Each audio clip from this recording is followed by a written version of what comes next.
अस्सलाम वालेकुम रहमतुल्लाहि व बरकातुहू। उम्मीद है कि आप सभी साथी खैरियत से होंगे। जैसा कि हम सब जानते हैं कि हमारा पाक महीना रमज़ान मुबारक का महीना चल रहा है और वो अपना एक अशरा मुकम्मल कर कर दूसरे अशरे में पहुंच चुका है। यानी उसका 10 दिन का एक अशरा जो होता है वो मुकम्मल हो गया और उसका दूसरे 10 दिन वाला अशरा चल रहा है, 11 से 20 के बीच वाला। अजीज साथियों, हम लोग मुसलमान हैं। हम पर अल्लाह ताला ने बुनियादी 5 चीज़ें फ़र्ज की थी, जिनमें सबसे पहले ईमान था, दूसरी नमाज है, तीसरा रोज़ा है, फिर हज और ज़कात। इनमें से 3 चीज़ें ऐसी हैं जिनका ताल्लुक एक आम मुसलमान से है, एक हर मुसलमान से है। जिनमें पहले नंबर पर ईमान है, दूसरे पे नमाज है, तीसरे पे रोज़ा है।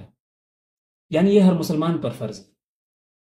मुसलमान बनने के लिए सबसे पहले जिस चीज़ की ज़रूरत होती है वो ईमान लाना होता है। उसके बाद में दूसरी जो चीज़ होती है, उस ईमान को मजबूत करने के लिए, उस ईमान को पुख्ता करने के लिए, उसमें यकसुई और तसलसल के लिए वो नमाज है। नमाज एक तरीके की हमारी बॉडी की एक्सरसाइज है। वो अल्लाह के सबसे करीब पहुंचाने का एक जरिया है, वो अल्लाह से मांगने का जरिया है। उसके बाद में रमज़ान मुबारक जो अब चल रहा है, ये रमज़ान मुबारक का वो महीना है जो हमारे ऊपर फर्ज किया गया है, जिसमें हम लोगों के लिए अल्लाह ताला फर्ज कर कर एहसास दिलाना चाहते हैं कि अगर आपको भूखा रहना पड़े तो कैसे भूखा रहना, प्यासा रहना पड़े तो कैसे प्यासा रहना है, आप पूरे दिन अल्लाह की हलाल की हुई चीजों से कैसे बच सकते हैं। और ये एहसास कराता है उस चीज का कि आप एहसास कीजिए भूख का इस जरिए कि जो लोग पूरे साल भूखा रहते हैं वो कैसे रहते हैं, वो लोग जो पूरे साल प्यासे रहते हैं वो कैसे रहते हैं। उनके पास खाने का कुछ नहीं होता है। आप एहसास कीजिए, महसूस कीजिए अपनी भूख के जरिए उनकी भूख, तो वो कैसे रहते होंगे जैसे आप रह रहे हैं। अजीज साथियों, रमजान मुबारक का मुकद्दस महीना गफलत में गुजर रहा है, यकीनन गफलत में गुजर रहा है। हम अपने नौजवान भाइयों को देख रहे हैं, अपनी मेवात में अपने बुजुर्गों को देख रहे हैं। आज भी उनकी दुकानों पर चाय चल रही है, आज भी हमारे भाइयों की ठंडाएं चल रही हैं, आज भी उनके लिए डूब मरने का मकाम है।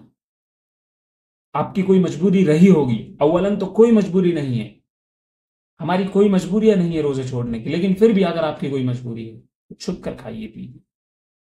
क्यों खुले में अपने आप को बदनाम कर रहे हैं, क्यों अपने इस्लाम को बदनाम कर रहे हैं। क्या आपके नजदीक रमजान मुबारक की और अल्लाह की फर्ज की हुई चीजों की इतनी अहमियत है कि आप खुले में खाएंगे पिएंगे? यकीनन आपको अल्लाह के यहां जवाब देना है, अल्लाह के सामने खड़ा होना है। अल्लाह के सामने खड़ा ना होना होता, अल्लाह के सामने जवाब ना देना होता तो बात अलग थी, लेकिन अल्लाह के सामने जाना है। अल्लाह के सामने जाकर अपनी पूरी जिंदगी का हिसाब किताब देना है। वो कोई एक छोटा मोटा अधिकारी और या कोई दुनिया का कोई अधिकारी नहीं है, वो रब है, वो मालिक है, वो बादशाह है, वो तमाम चीजों का देने वाला है। वो अपनी दी हुई चीजों के बारे में पूछेगा तो क्या जवाब होगा? वहां ना आपके बहानेबाजी चलेंगे, वहां कुछ नहीं चलेगा। इसलिए आप तमाम से अदबन गुजारिश है, खुदा के वास्ते अब तक गफलत में गुजार दिया तो गुजर जाने दो, उनके लिए तौबा करो, आगे के रोजे रखने शुरू करो। आपके हालात आपके सामने, आपके दुश्मन आपके सामने, तमाम चीजें आपके सामने। दुनिया आपको किस नजर से देख रही है, किस एंगल से आपको देखा जा रहा है, आप अपने दीन से दूर हो रहे हैं, आप अल्लाह को भूल रहे हैं। रमजान मुबारक के मौके एक महीने आप खाने पीने की चीजों से दूर नहीं रह सकते।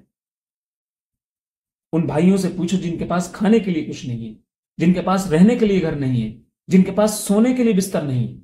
उनसे पूछो जिनके पास पहनने के लिए कपड़े नहीं है, उनसे पूछो उनकी जिंदगी कैसे गुजर रही है।